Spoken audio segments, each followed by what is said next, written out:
So good morning, everyone. I just want to run through a couple technical aspects of this just before we get started. So we are in Zoom webinar, so that means all the participants' cameras are off and you'll only be able to see Jade and I. You will be able to use the chat to talk to everybody, to talk to us. So if you want to introduce yourselves in there, that'd be great. We'd love to know where everyone's tuning in from. We do have a Q&A near the end of the session. If you'd like, you can pop any questions in the Q&A box there at the bottom, and we'll make sure we get to them. You can also throw them in the chat, and I'll try to catch them the best I can. We will also be recording this session for your viewing afterwards in case you need to come back to anything. And yes, so I hope you enjoyed the session. Great, thank you, Aaron. We'll get started. Thanks everyone for joining. I really do appreciate the audience today, given there is definitely some Zoom fatigue, and we'll try to make this as exciting and engaging as possible. I apologize for my my earlier comments of not being able to see, so I'm in presenter mode, so unfortunately I can't see all of your names. So looking forward to reviewing the chat and seeing who has joined us today. So as you just heard from my colleague, this is very informal, and we definitely want to encourage some discussion. So please do feel free to use the chat, and Aaron's going to be helping me today with asking some of those questions as I'm working through the slides. And we anticipate this will be about a half an hour, and then to make sure that we save time for some discussion and questions and being able to provide some resources for you guys at the end. So once again, welcome. This webinar is going to focus on practical HR policies, how to build those, where you can find more information and resources, and of course, a little tour of the HR Toolkit. So I'll just get started with talking about an overview of CARC. So for some of you that may know it, and some we may have new to us, I just wanted to say that CARC is a non-for-profit organization that focuses on addressing human resource issues. We have a great deal of stakeholders involved. We are an industry-led organization, and we have a lot of engagement from various groups of stakeholders, from industry to associations, employers, provincial and federal government, and as well as the education institutions. So really well represented and really well engaged. What we're really in business to do is develop solutions to HR issues and really support the agricultural workforce. So as you can see on screen, we have several programs. These programs address various issues that occur within the industry. So we are very well known for our Agri-LMI, rigorous research to really identify where those labor gaps are by province, by commodity, what the national stats are. And we're excited to say that we're going to be able to update our forecast model and make sure that we have new data.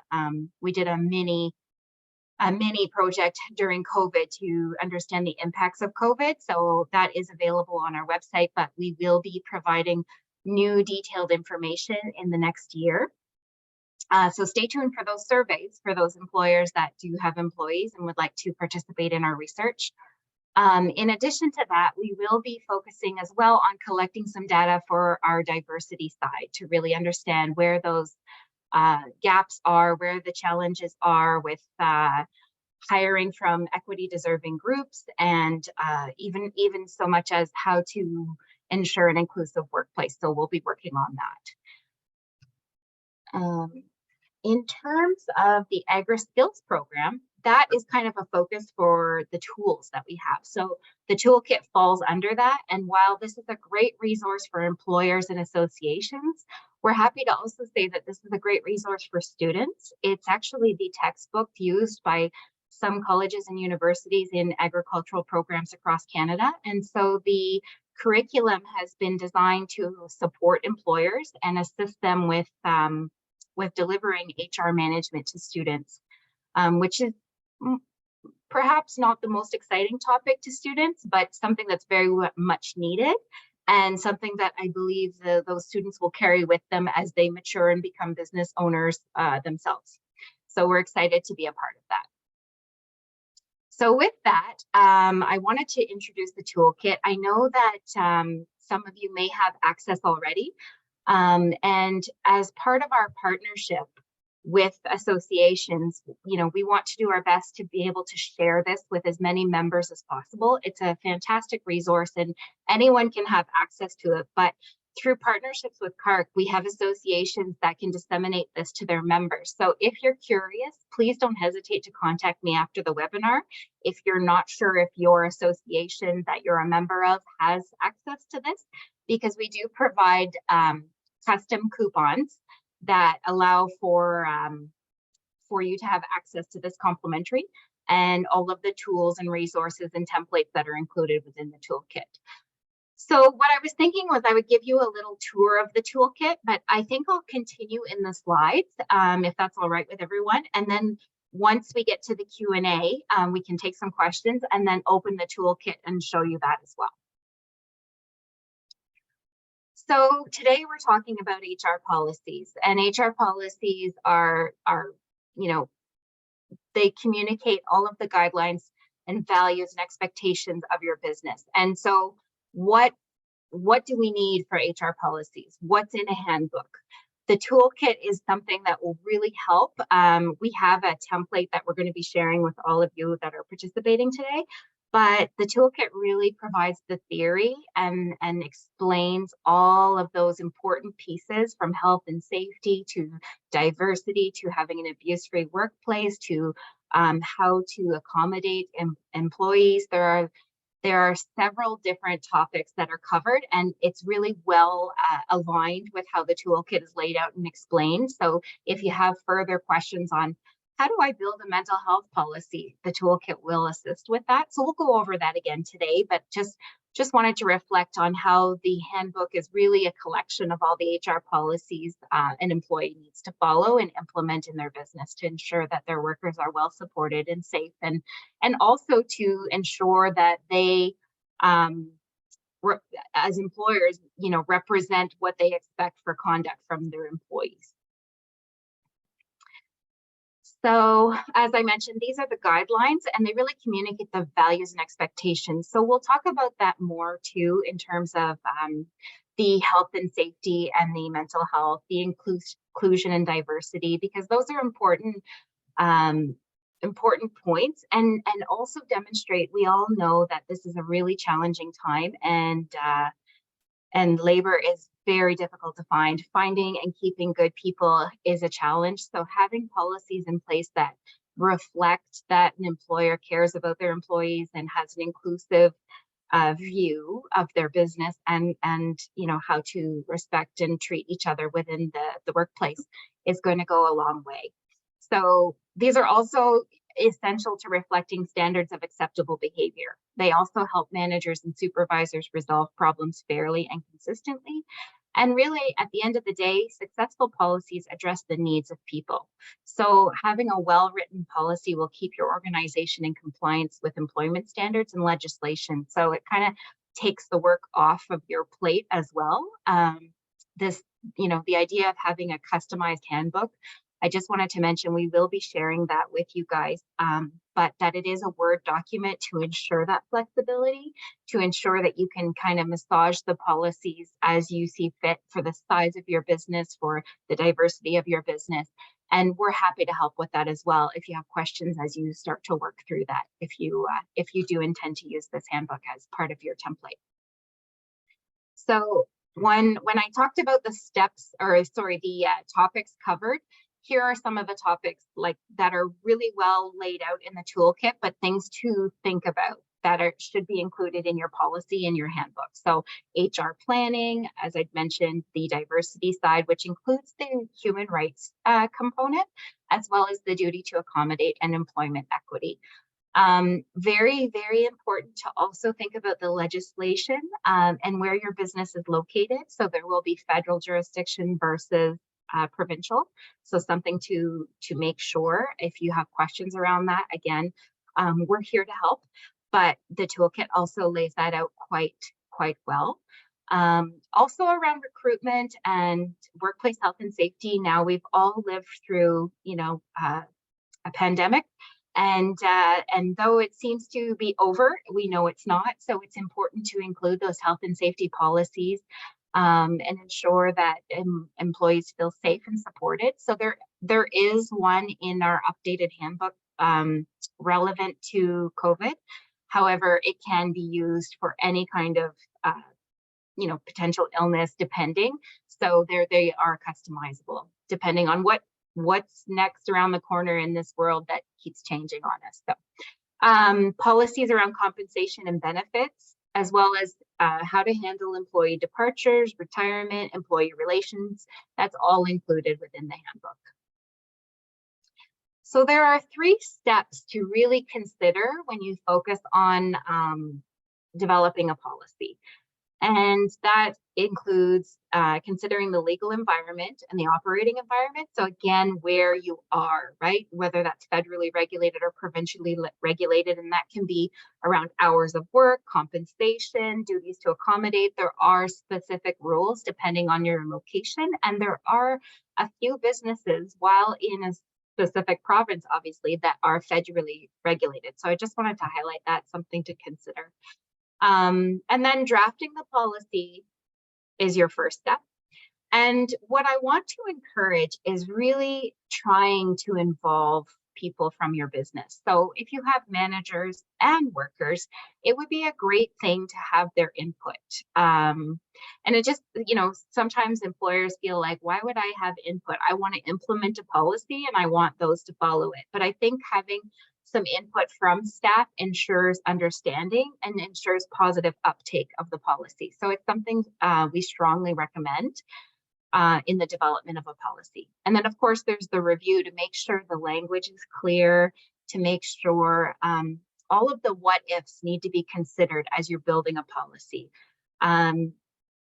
What if will this apply to all of my workers? What if someone does not comply with the policy? What will happen? There has to be a well thought out plan before you implement the policy. So as you're drafting it, it's a great idea to include those questions and kind of work through it as you massage and adapt the policy. And then once that's finished, then you would introduce the policy to your staff. Again, these were just some notes to encourage the participants to consider those pieces that are important and are flagged in the toolkit as well, so provincial as well. And I'm going to continue talking about the involvement of staff in the development of a policy, but before I get too further into it, I'd love to just have a little check-in question. Erin's going to pop up with a poll question and just get your thoughts on why policies are important. So go ahead, Erin.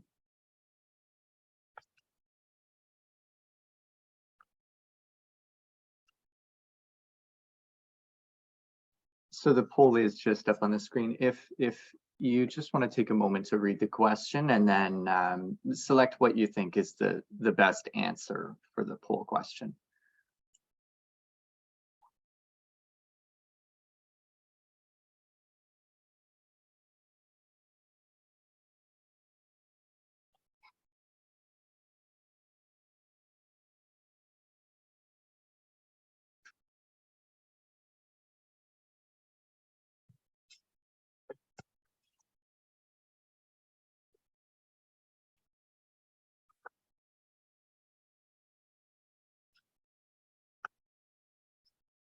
Has everyone had a chance to respond? It looks like we've got most people have responded. We've given it a minute, so I'll end the poll and show the results. All right. So which of the following is the purpose of the HR policy? So I think there could, I'm sure that some of you may have thought, there might be multiple answers here, but really ideally the point of this is really to communicate your expectations regarding conduct. And as we go into the next slide, we're going to talk about some examples of policies. And I just thought, it's a great time of year to be talking about this, because as we get closer to the holidays and potential holiday parties, There will be some things to consider. So whether or not you have a policy in place that you may want to adapt or you think is working well for you, there are policies for, codes of conduct, health and safety, policies around alcohol and drugs in the workplace. Those particular pieces may be relevant and useful to review as you host a party, depending on where that is, what location, and your expectations of staff and how they'll enjoy themselves in a safe and fun way. So we'll continue with an example of the policies we're going to talk about today. So we're going to focus in on a couple important topics that are relevant to things that are happening in the world today. But again, I open it to Q&A at the end on any other kinds of policies that you have questions on or you're curious about. So we're going to focus with mental health to start, and then talk about health and safety, and then of course inclusion. So mental health policies are extremely important, and they're not just important from the legal obligation, but there is a component there where employers really do have an obligation to support the mental health of their workers. And the Canadian Human Rights Commission does provide detail on accommodating workers with mental illness and supporting workplace mental health. The toolkit also provides some great information there, especially on ways to accommodate. So we know that this has always been a bit of a stigma, and particularly in agriculture, we know this is a stressful business and a stressful industry. And so it's great to see there's much more awareness and much more acceptance of the fact that there are people suffering with mental health, but that does not mean they cannot be a productive asset to your organization. It just may mean that they need some assistance with accommodation. And so there are factors to consider when implementing policies for mental health. Mental health policies certainly foster a workplace where employees have a positive attitude towards mental health because they feel cared for. The symptoms of mental illness can be identified, and there are components within the toolkit that assist with that, not only to reflect on how your employees are, but there's also an assessment for individuals to really sort of, as a business owner, you have a lot of stress and a lot on your plate. So it's not just important to be able to monitor and identify those things within your employees, but also be able to identify where you may need some support as well. So there are some tools and resources in place for that. And of course, one of the things that CARC tries very hard to do is collaborate with as many associations and organizations to ensure the resources are available for the industry. So we're not in the business to reinvent the wheel, and we're not mental health experts, but we do want to make sure that our industry is well aware of some of the supports that exist and continue to help with this research. So employees really do need to feel safe and supported. So having a policy in place at the outset on hiring, if you introduce that handbook and it includes that policy, they will recognize that as an employer, you have reflected on this being an important aspect of the values of your business. And mental health illness obviously is understood and accepted without a stigma or discrimination. And knowing that there are ways to accommodate ensures that your employees are supported and will continue to show up for you and be as productive as possible. So something to really consider from your own business side of things.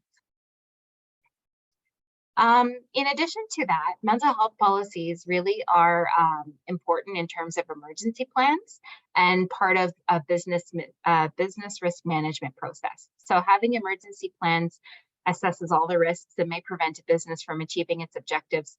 So I think that that's something to consider from that component, not just from how to accommodate employees, but how to make sure that your business is protected from this and is accommodating those that need those assisted conditions to ensure their success in the workplace.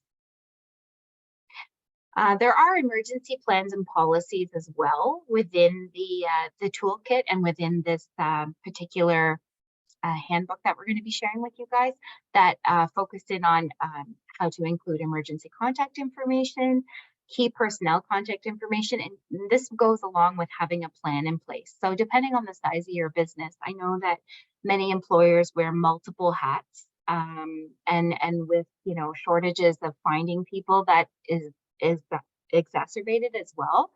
But if you can have a plan in place where employees know how to access this information, contacts for suppliers and things like that, that will be important to your wellness plan as well. Sample emergency plans and policies. So for example, a plan for the impact of the pandemic on employees and customers. So having compensation and sick leave policies, flexible work policies, depending on the size and type of your business, the health and safety component, the hygiene component, the travel restrictions. Those are things that could be included in your emergency plan policy as it relates to what we've all just kind of lived through. And these kinds of plans can be adapted and changed as needed.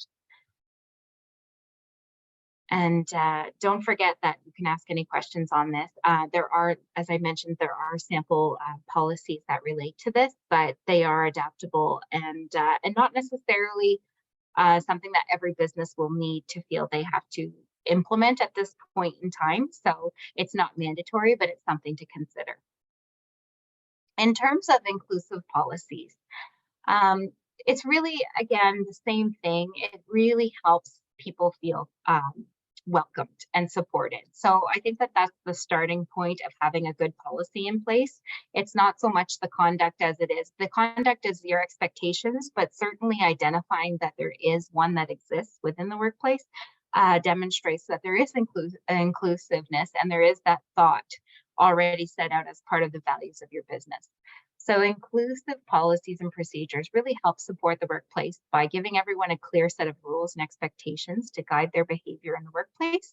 They send a clear message about the values that the business supports and enable business to attract and support workers of many different types of backgrounds and abilities.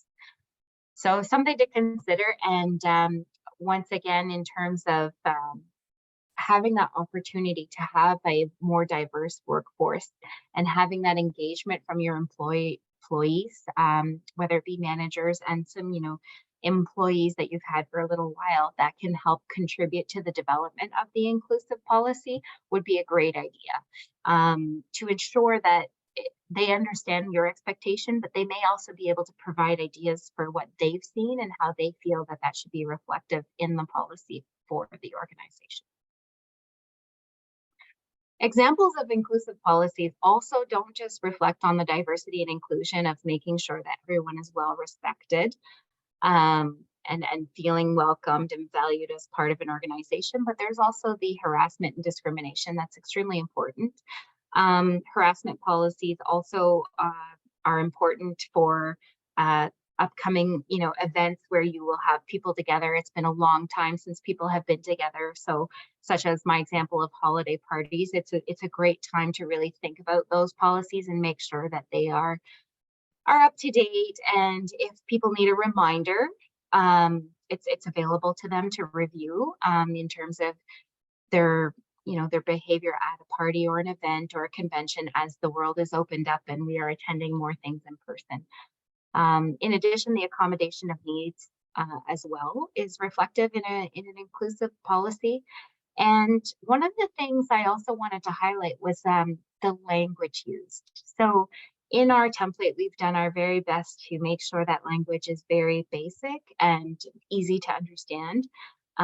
We're certainly continuing to work to improve our toolkit and improve our policies as well, our templates, to ensure that we have the most up-to-date policies that are reflective of what's happening in the world, but also in terms of some of the inclusive language around gender, ensuring the policies are gender neutral. Those things are important as well. So there are some tools available online that are free that can even review your policy, a language checker of sorts that will kind of identify those things that may not be as inclusive as we think. We're all still learning, and there is a change in the language and the terms. And as we continue to learn and include that in our vocabulary, we want to be reflective of that in the policies we implement within our business. So things to think about, resources that will include some links. I don't believe they exist in the toolkit at this point, but they certainly are on our to-do list to add so that you have access to that at a quick click. As I mentioned, I wanted to show you the toolkit. So I will open up the toolkit in a few minutes, but just wanted to, let you guys have the floor now. Do you have questions? Do you have anything you'd like to discuss or share or have questions about? We welcome your participation.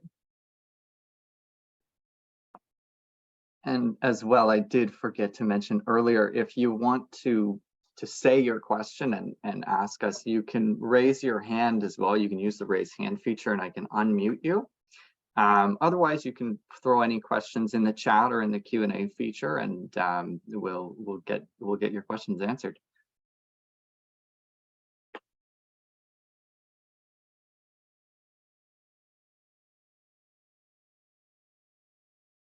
All right, well, while you guys are thinking about that, should you have any, Erin, interrupt me at any point. I have now shared my toolkit. I have logged in so that you can get a sense of what that looks like. So here's the address. It's the Jade, we just can't see it quite yet. You'll have to share. It's still showing us the PowerPoint. Oh, is it? Oh, my apologies. And to Adele, I see you're asking where we're going to put the recording afterwards. I believe we'll likely upload it onto YouTube. We're just going to work out those details afterwards, but we'd send an email out to you once it's uploaded and ready for reviewing.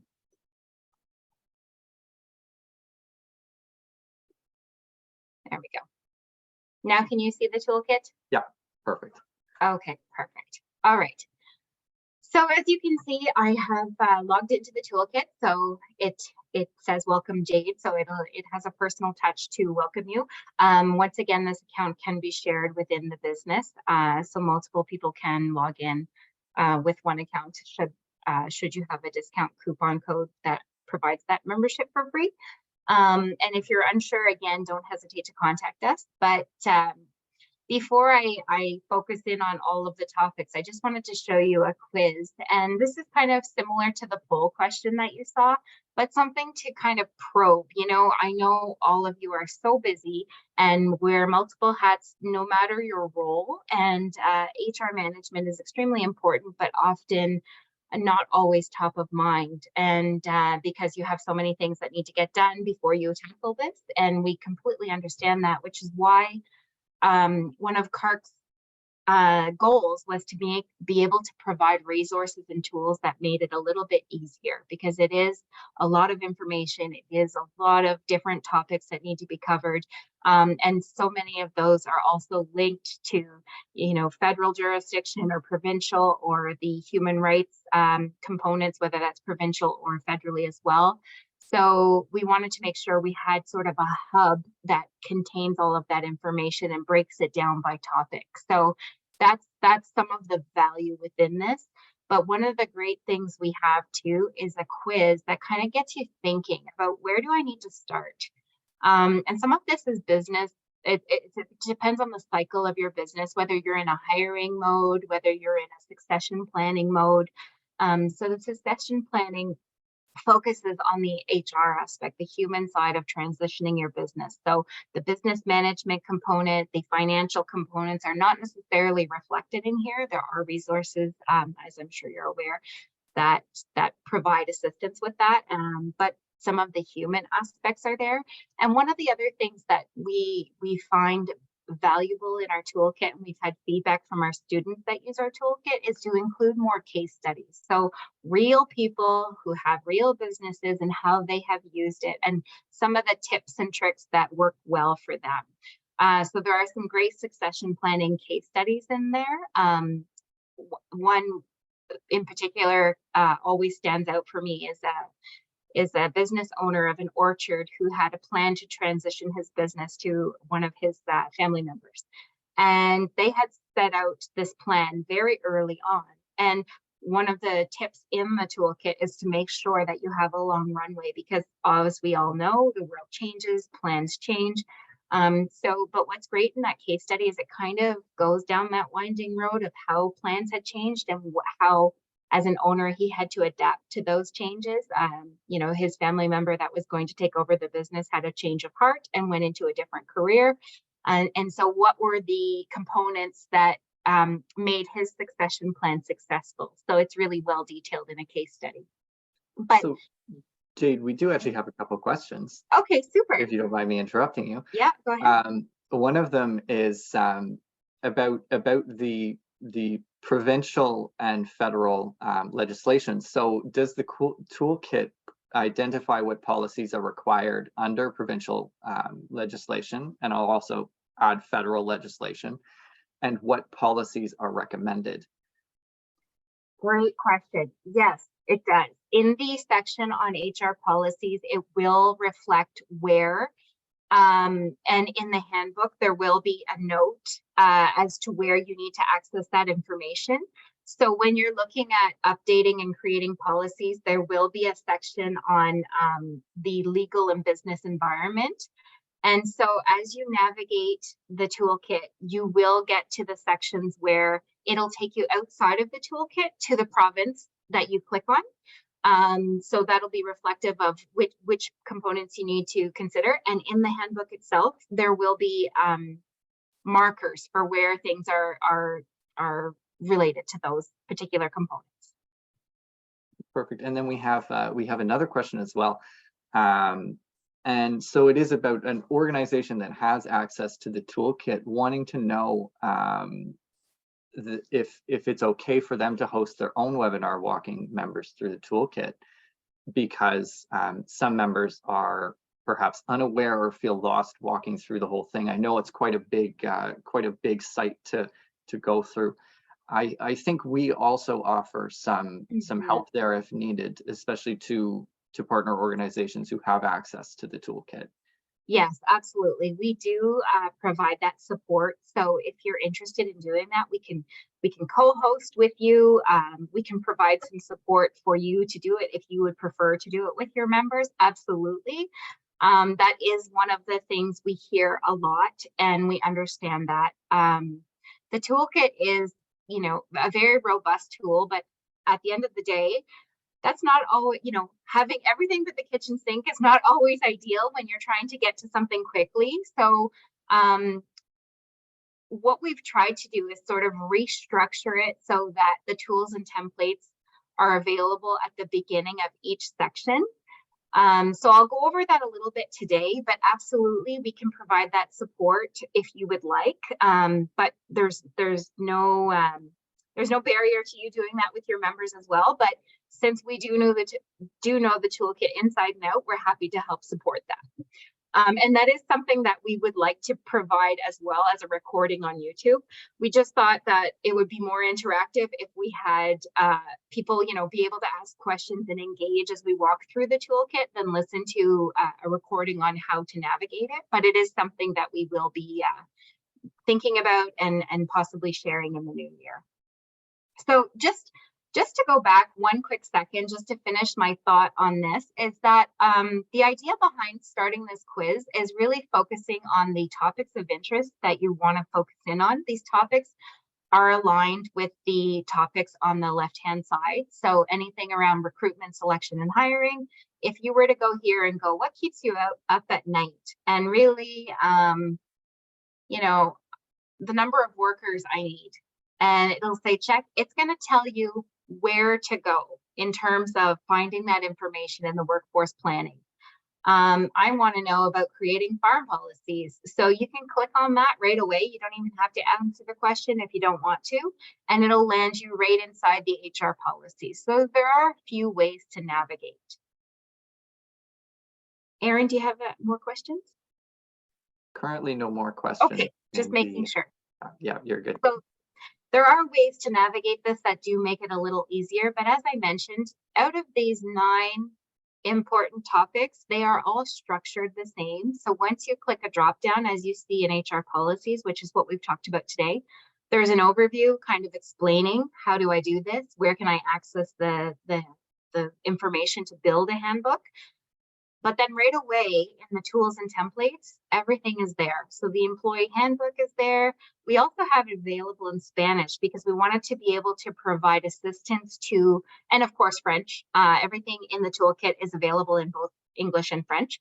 But the toolkit is also available in Spanish, and there are a few policies in particular that were relevant to employers hiring foreign workers at a time where I'm sure you're aware that, you know, there's been some challenges with employers not feeling safe or supported. And so ensuring there are policies in place that they also understand and can sign off on was something that employers needed to be able to provide that support to their employees in Spanish. So that's available as well. So right away in each section, you can access the templates, the action plans. So again, if you were to go to health and safety, and you would see the overview explaining what this particular chapter is going to be about, and then right away the tools and templates.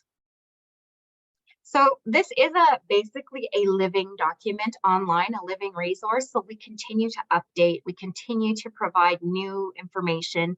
So if you happen to find something that you have a question about, don't hesitate to contact us. We welcome feedback. We welcome questions. We want to be able to support you.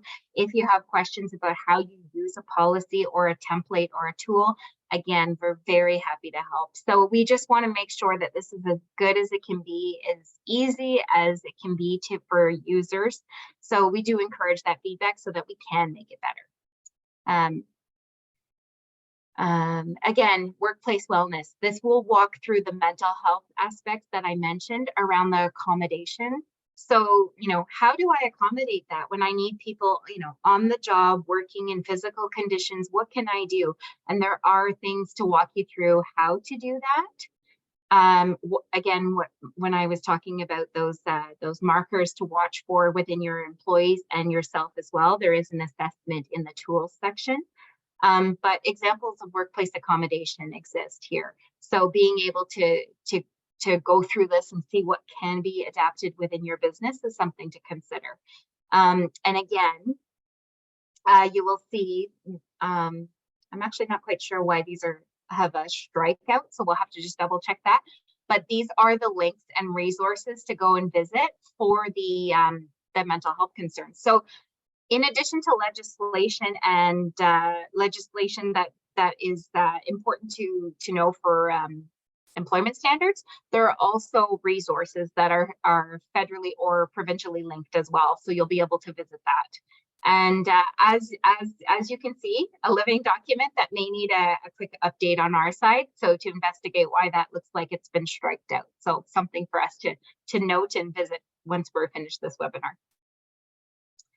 The diversity and inclusion piece is something that we're continuing to work on. This is a very, very important topic, and we just kind of want to meet everyone where they are, but be able to provide resources to ensure that employers feel they have the supports they need to be able to provide an inclusive workplace. So there's some components around the Canadian Rights Commission, but there's also components about how to be an employer of choice and how you can do that with those kinds of diversity and inclusive lens that you can apply to your business.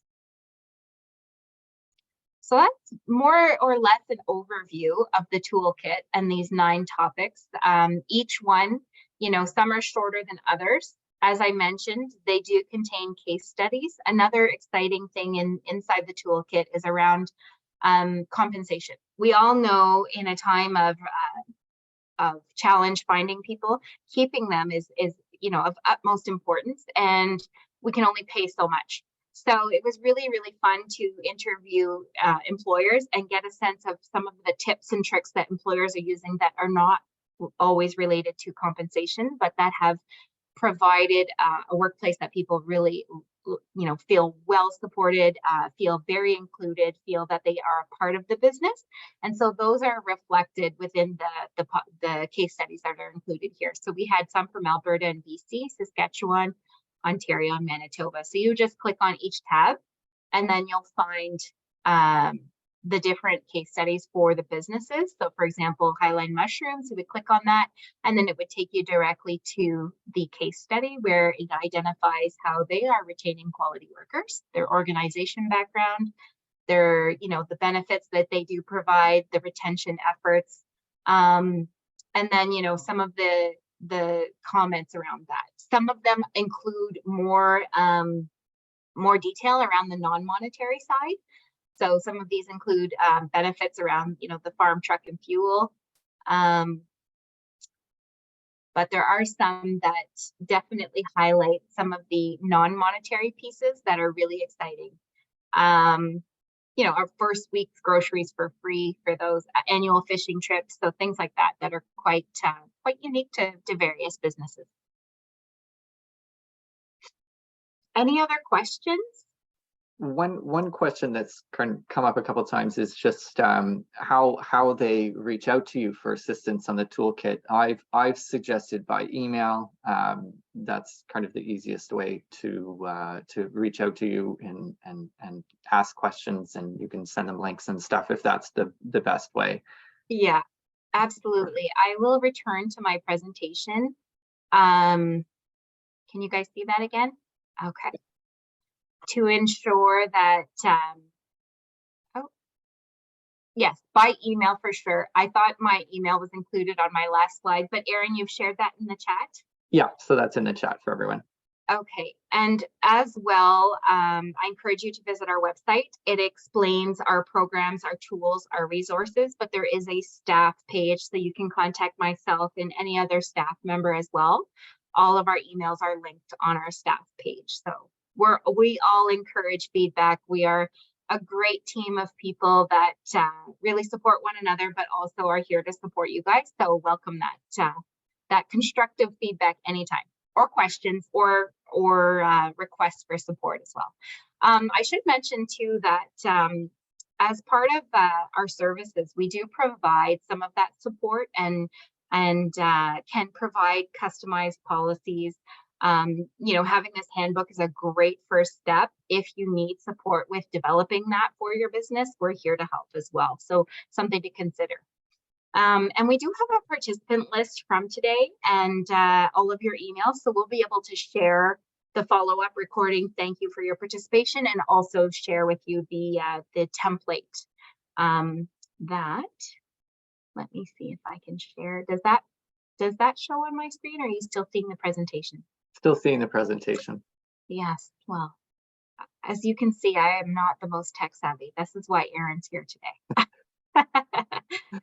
My Zoom, the stop sharing button it seems to hide on me at times. All right, let's try that again. I will share what the handbook looks like and walk you through that really quickly. Now you can see that, right? Yeah, you're good. So again, customizable in Word so that you're able to edit as you see fit. You can insert your company name, the logo up here. This is something that is an evolving document as well. So you'll want to make sure that it's dated as you continue to edit and update your handbook, depending again on legislation changes, such as parental leave, right? We've had significant changes in that. So that would need to be reflected and updated in your policy. To date, this handbook has been updated to reflect those new changes, but it is something that will likely change. Same as sick day policies. That was, as part of employment standards and what must be offered to employees. So things to consider there, and those things will need updating as legislation changes. But here's your guide. And one of the things we tried to do was really break this down, because again, as much as the toolkit has a lot of great information, the handbook was also a little bit overwhelming to some employers that have, say, three employees. They feel like, whoa, this is way too much. So what we tried to do is break it down to have sort of a front-facing side of what, as an employer, you must cover and must have your employees sign off on, versus the gamut of policies that are available and should be considered, but are not necessarily tied to legislation where you would be potentially at risk if you did not have these policies in place. So we've tried to break it down that way. So as you'll see, there's a summary, there's a table of contents, but there are 2 sections to it so that you don't have to provide all 72 pages to your employees. There is the employer information, and then there is broken down by employee information. And as I mentioned, I'll go back to the table of contents. Everything we talked about today is included in that. So your mental health policy is there, your coronavirus policy is there, the workplace health and safety, what that looks like depending on the size of your business, whether or not you have a large enough business to have a committee in place, or you're a small enough business, but you need to cover those points to ensure that your employers are safe. And one of the things that's really also important in the development, you're involving people, and in the implementation, once these policies are finalized and implemented, it is important to have your employees sign off that they've read it, that they understood, and that this is an expectation for their behavior, for their conduct within the business.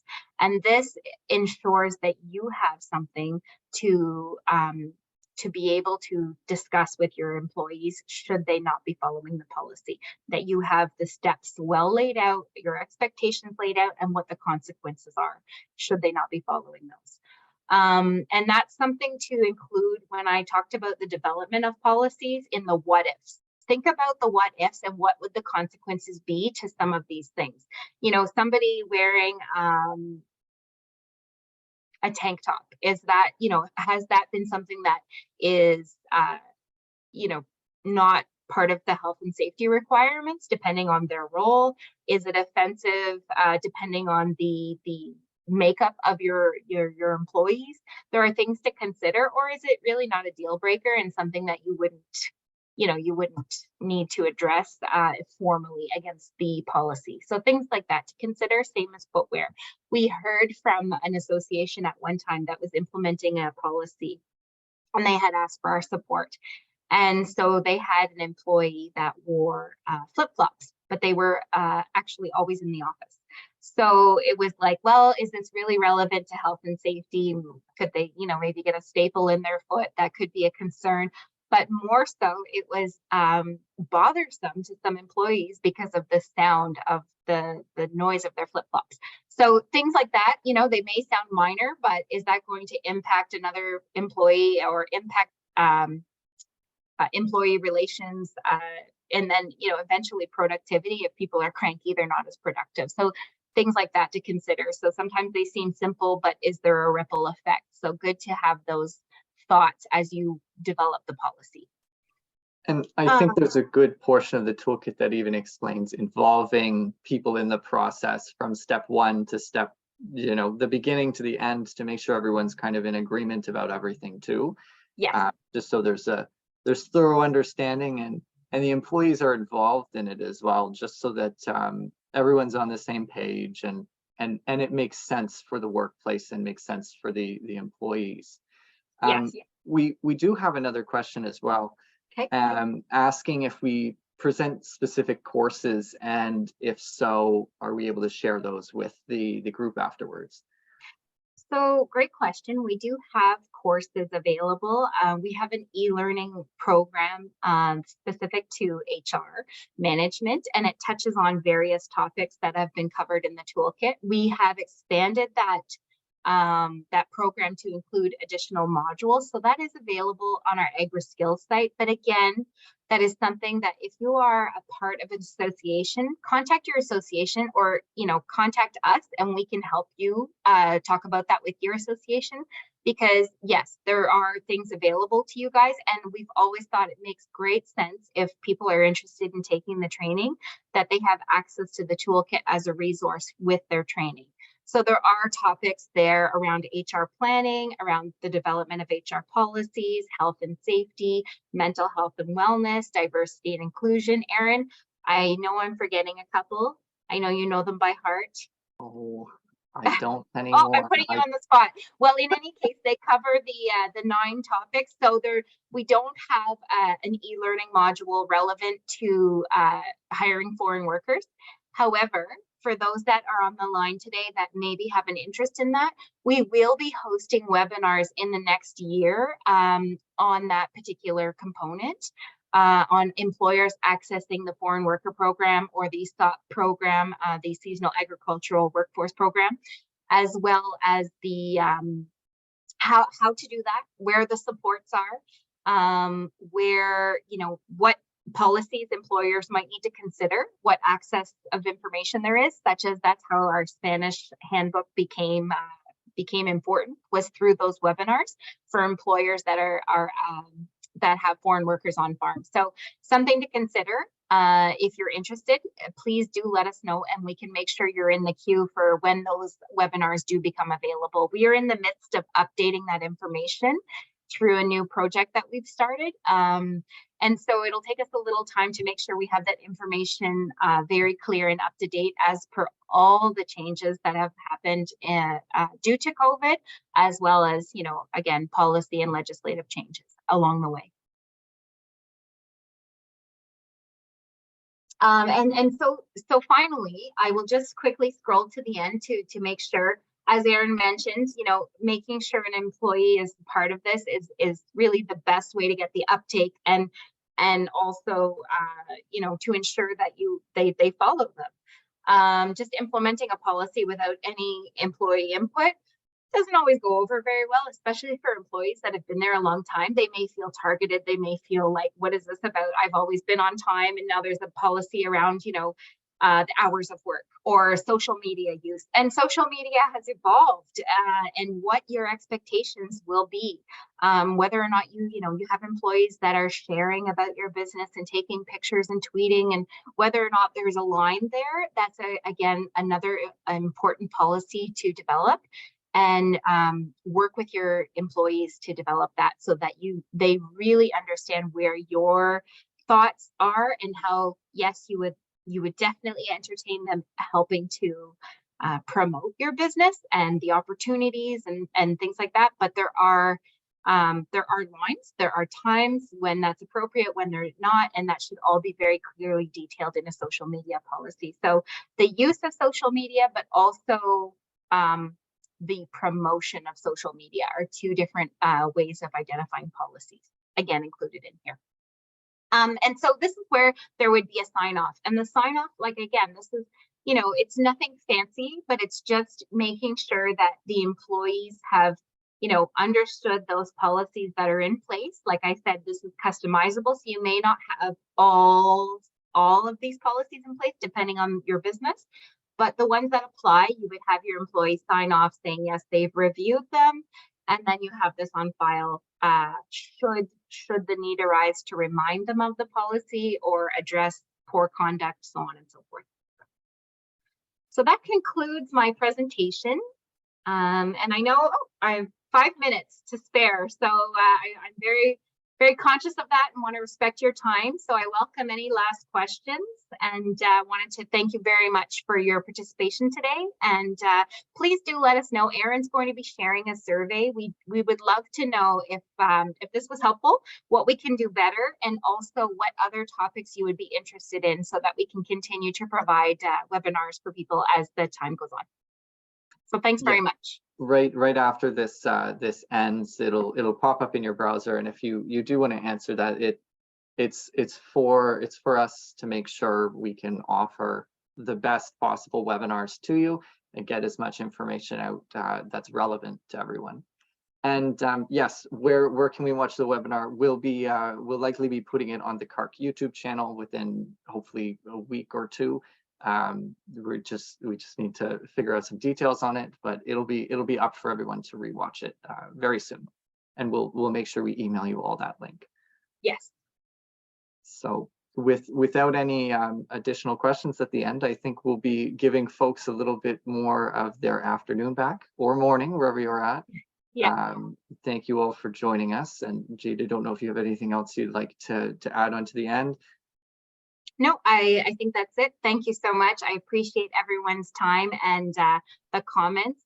Aaron was making sure to make notes of any questions that we need to answer later. So we absolutely will be in touch to share more information for anyone that had specific questions.